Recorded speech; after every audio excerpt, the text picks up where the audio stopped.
अस्मद्गुरुसमारम्भां यतिशेखरमध्यमां लक्ष्मीवल्लभपर्यन्तां वन्दे गुरुपरम्पराम् ஆழ்வார்கள் வாழி அருளிச் செயல் வாழி தாழ்வாதுமில் குறவர்தாம் வாழி ஏழ்பாறுமுய்ய அவர்களுரைத்தவைகள்தாம் வாழி செய்யமறை தன்னுடனே சேர்ந்து.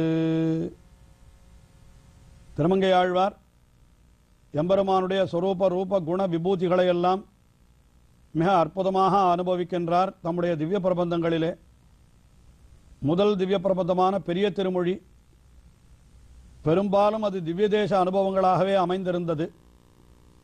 அடுத்தபடியாக திருக்குறுந்தாண்டகம் என்கிற திவ்ய பிரபந்தத்திலேயும் எம்பெருமானுடைய பல சேட்சித்தங்களை அனுபவித்தாலும் முடிவிலே அந்த கண்டியூர் அரங்கம் மெய்யம் கட்சி பேர் மல்லை என்று மண்டினார் உயலல்லால் மற்றையார்க்கு உயலாமே என்று திவ்ய பிரபந்த அனுபவமாகவே சென்றது.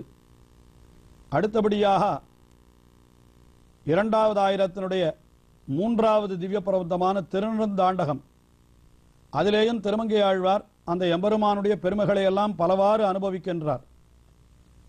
அப்படி அனுபவிக்கின்ற பொழுது கீழே முதல் பாசுரத்திலே அந்த எம்பெருமானுடைய திரு உரு அது எப்படிப்பட்டது, சோதி தன்னுருவாய் நின்னவெந்தை புனலுருவாய் அனலுருவில் திகழும் சோதி தன்னுருவாய் என்னுருவில் நின்றவெந்தை என்று அந்த எம்பெருமானுடைய அந்த பெருமைகள் அது எப்படிப்பட்டது என்று கொண்டாடி சொன்னார். அதற்கு அடுத்தபடியாக இப்பொழுது இரண்டாவது பாசுரத்திலே அந்த எம்பெருமானுடைய திருமேனி அது எப்படிப்பட்டது என்றால் அது முகிலுருவம், மேகம் போலே அப்படி குளிர்ந்த ஒரு வடிவு, குளிர்ந்த நிறத்தை உடையது, குளிர்ந்த தன்மையை உடையது என்று நினைக்கும்படியாக அந்த எம்பெருமானுடைய பெருமைகளை எல்லாம் இந்த இரண்டாவது பாசுரத்திலே அனுபவிக்கின்றார்.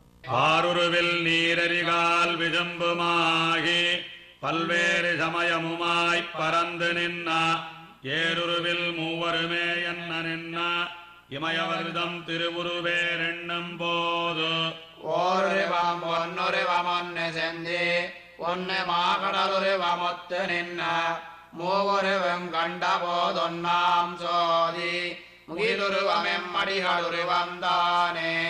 எம்பெருமானுடைய அந்த தன்மை எப்படிப்பட்டது என்றால் உலகத்திலே நாம் சொல்லுகின்றோமே பஞ்சபூதங்கள் என்று, அதாவது பூமி ஆகாசம் தண்ணீர் நெருப்பு வாயு என்று இவற்றையெல்லாம் சொல்லுகின்றோம். இந்த பஞ்சபூதங்களையும் நிர்வகித்து நடத்துபவன் எம்பெருமான் தான், பகவான் தான் என்பதை முதலிலே தெரிவிக்கின்றார். பார் உருவி, பார் என்றால் மிகவும் கடினையான உருவி, உருவி என்றால் அது பூமியை சொல்லுகின்றது. அதற்கு மேல் நீர் எரி கால் விசும்புமாகி என்று இப்படி மற்ற பூதங்களையும் தெரிவிக்கின்றார். பகவானே இந்த பிருத்திவி அப்பு தேஜஸ் வாயு ஆகாசம் என்கின்ற 5 பூதங்களாக ஆகியிருக்கிறான் என்று சொன்னால் அந்த 5 பூதங்களையும் அப்படி நிர்மித்து நடத்துபவன் அவன்தான், அவைகளுக்கெல்லாம் அந்தர்யாமியாக இருக்கிறான் என்று அது பொருளாம். ஆயினால பார் உருவி நீரறிகால் விசும்புமாகி. அதற்கு மேலே பல்வேறு சமயமுமாய் என்றால் இந்த உலகத்திலே எத்தனையோ சமயங்கள் இருக்கின்றன, அத்தனை சமயங்களையும் ஏற்படுத்தினவன் பகவான் தான் என்கிறார். மாட்டாத பல சமய மதி கொடுத்தாய் என்று நம்மாழ்வார் அருளி செய்வார் தம்முடைய திருவாய்மொழியிலே. திருவிருத்தத்திலேயும் கூட வணங்கும் துறைகள் பல பல வாக்கி என்றெல்லாம் காட்டி இருக்கிறார். ஆகினாலே பல்வேறு சமயமுமாய் பறந்து நின்ற, அதற்கு மேலே ஏர் உருவில் மூவருமே என நின்ற இமயவர்தம் திருவுரு. அந்த மூன்று காரியங்களை செய்வதற்காக 3 வடிவங்களை கொள்ளுகிறான் எம்பெருமான். அதாவது பிரம்மாவுக்கு அந்தர்யாமியாயிருந்து படைப்பை தொழிலை செய்கிறான், ருத்ரனுக்கு அந்தர்யாமியாக இருந்து அழித்தல் தொழிலை செய்கிறான், தானே விஷ்ணு என்கிற நிலையிலே இருந்து காத்தல் தொழிலை செய்கிறான். அதைத்தான் மூவுரு ஏருருவில் மூவருமே என நின்ற முகில் வண்ணன் என்று அந்த எம்பெருமானை அப்படி கொண்டாடினார். மூரு என நின்ன இமயவர்தம் திருவுரு, அதை வேறு எண்ணும் போது அதை தனிப்பாகுபாடுபடுத்தி நாம் அதை அறிய பார்த்தோமானால் ஓருருவம் பொன்னுருவம், அந்த பிரம்மாவனுடைய உருவம் அது பொன்னுருவம் என்று சொல்லப்பட்டிருக்கிறது, பொன் போன்ற உருவம்.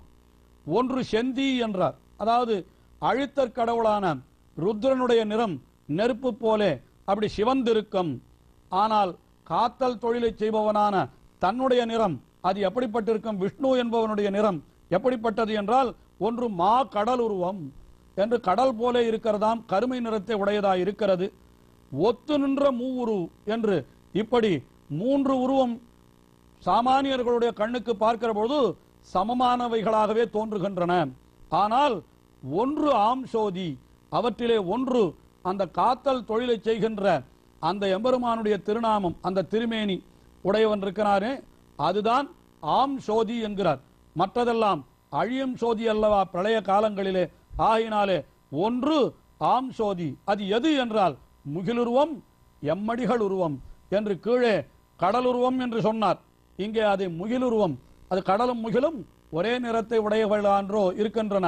ஆக மேகத்தைப் போலே கருத்த வடிவை உடையவனாய் அது எம்மடிகள் உருவம், அதுதான் ஆம் சோதி என்று இந்த இரண்டாவது பாசுரத்திலே அந்த பிரம்மருத்ரர்கள் நடுவிலே இருக்கின்ற எம்பெருமான் அவர்களுக்கு நடுவிலே சமமானவன் என்று தோற்றும்படி இருந்தாலும் அவன்தான் முழுமுதற் கடவுள் என்கிறதை இரண்டாம் பாசுரத்திலே தெரிவித்தவர். அடுத்தபடியாக மூன்றாம் பாசுரத்திலே அப்படிப்பட்ட எம்பெருமானுடைய அந்த திருமேனியை யாரோனும் ஒருவர் தான் காண வேணும் என்று தம்முடைய முயற்சியாலே காண புக்காரானால் அவராலே காண முடியாது. எம்பெருமான் தானே அருள் செய்தால் அல்லது அந்த எம்பெருமானுடைய ஒரு திருவுருவை, அந்த எம்பெருமானுடைய திவ்ய மங்கள விக்கிரகத்தை ஒருவராலும் காண முடியாது என்று மூன்றாவது பாசுரத்திலே தெரிவிக்கின்றார். திருவடிவில் கருநடுமால் சேயன் என்னும் திரேதைக் கண் வளையுருவாய் திகழ்ந்தான் என்னும் பெருவடிவில் கடலமுதம் கொண்ட காலம் பெருமானைக் கருநீல வண்ணன் தன்னை ஒரு வடிவத்தோரொரு வெண்ணுணரலாக ஊழிதோரோடி நின்னேத்தலால் கருவடிவில் செங்கண்ண வண்ணன் தன்னை கட்டுரையே யாரொரு வரை காண்கிற்பாரே. திருவடிவில் கருநடுமால், மிகவும் அழகிய வடிவை உடைய எம்பெருமான் கருநடுமால், அவன் சேயன் என்றும் என்கிறார்.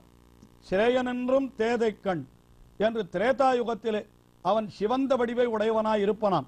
கிருத்தயுகத்திலே அவன் பாலின் நீர்மை என்று சொல்லும்படியாக முன்னை வண்ணம் பாலின் வண்ணம் என்று சொல்லும்படியாக கிருத்தயுகத்திலே பால் போன்ற வண்ணத்தை உடையவனாய் இருக்கிறான் அவன். அதே திரேதாயுகத்திலே அவன் எப்படி இருக்கிறான் என்றால் திரேதை கண் என்று சொன்னார்.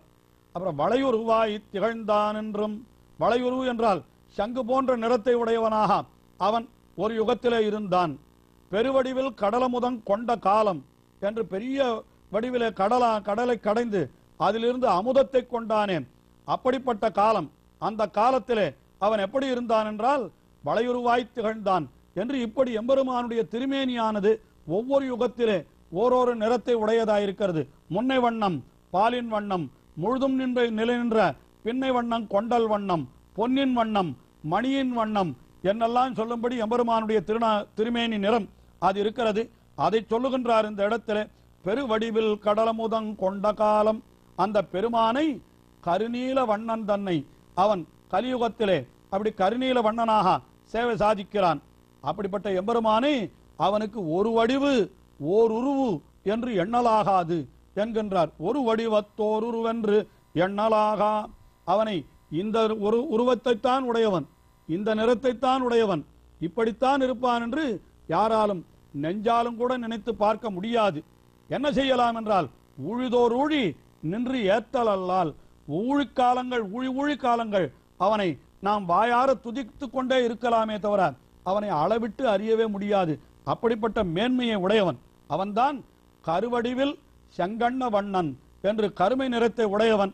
மேகம் போலே, அந்த மேகத்திலே தாமரை பூத்தார் போலே மிக அழகாக சிவந்த திருக்கண்களை உடையவன். கருவடிவில் செங்கண்ண வண்ணன் தன்னை கட்டுரையே, யார் வேண்டுமானாலும் கட்டுரை என்னால் கட்டு உரைகளை கட்டி அவனை துதிக்கலாம். ஆனால் யாரொருவர் காண்கிருப்பாரே, உள்ளபடி அவனை யார் காண முடியும்? ஒருவராலும் காண முடியாது.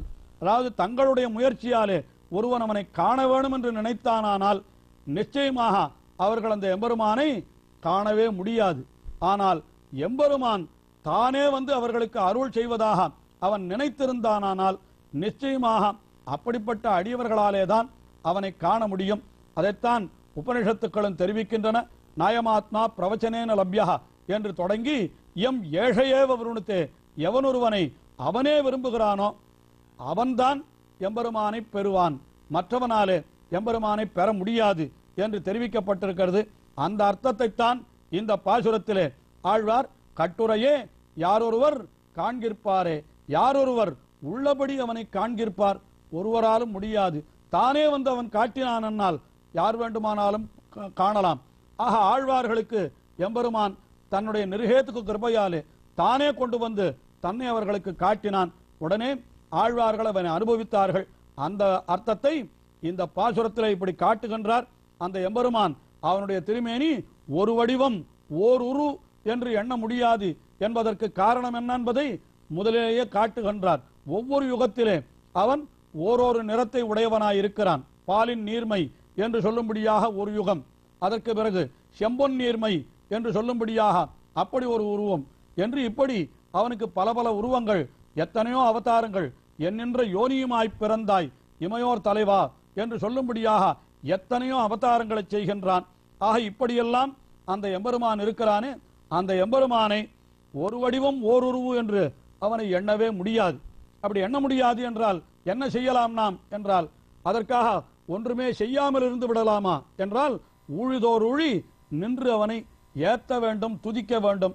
அவனை துதிக்கலாமே தவிர அவனுடைய அருள் இருந்தால் அல்லது அவனை உள்ளபடி நாம் அடையவே முடியாது என்கிறதைத்தான் கருவடிவில் செங்கண்ண வண்ணன் தன்னை கட்டுரையே யாரொருவர் காண்கிற்பாரே, யாரொருவர் உள்ளபடி தங்களுடைய முயற்சியாலே அப்படி செய்கிறவர்கள் யார் அவனை காண முடியும் என்று இப்படி அந்த எம்பெருமானுடைய பெருமைகளை எல்லாம் பேசுகின்றார் திருமங்கை ஆழ்வார். தொடர்ந்து அனுபவிப்போம்.